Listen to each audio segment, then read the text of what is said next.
జిల్లా Chilakaluripet municipal commissioner Sriharibabu చెప్పారు. AP రాజధాని అమరావతికి పార్లమెంటులో చట్టబద్ధత కల్పించడంపై ఆయన హర్షం వ్యక్తం చేశారు. మున్సిపల్ కమిషనర్ ఆధ్వర్యంలో మున్సిపల్ సిబ్బంది దీపాలు వెలిగించి తమ ఆనందాన్ని వ్యక్తం చేశారు. దీనికి కారణమైన ముఖ్యమంత్రి చంద్రబాబుకు, పార్లమెంటు సభ్యులకు అందరికీ కృతజ్ఞతలు తెలిపారు.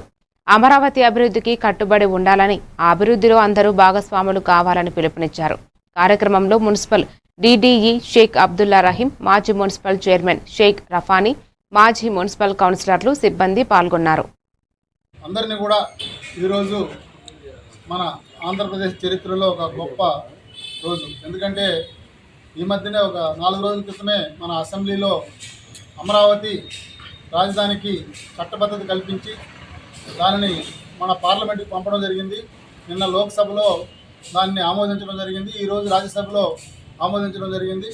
దానికి అనుగుణంగా మన గౌరవ ముఖ్యమంత్రి గారు అందరినీ కూడా ఈ రాజధాని అమరావతికి చట్టబద్ధత కల్పించినందుకు మన పార్లమెంట్కి, అదేవిధంగా మన ప్రధానమంత్రికి, అందరూ పార్లమెంట్ సభ్యులందరికీ కూడా ధన్యవాదాలు తెలియజేయడానికి, వాళ్ళకి కృతజ్ఞత తెలియజేయడానికి మన అందరినీ కూడా ఈ కార్యక్రమాన్ని జరుపుకోమని ఆదేశాలు ఇచ్చారు.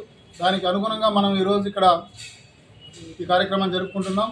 అందరికి కూడా ఈ రాజధాని అనేది మన రాష్ట్రానికి ఒక కళగా నిలిచిపోతే దాన్ని ఈరోజు నిజం చేశారు. కాబట్టి మనం అందరం కూడా రాజధాని నిర్మాణానికి, రాజధాని యొక్క అభివృద్ధికి కట్టుబడి ఉండాలి. సో జై అమరావతి.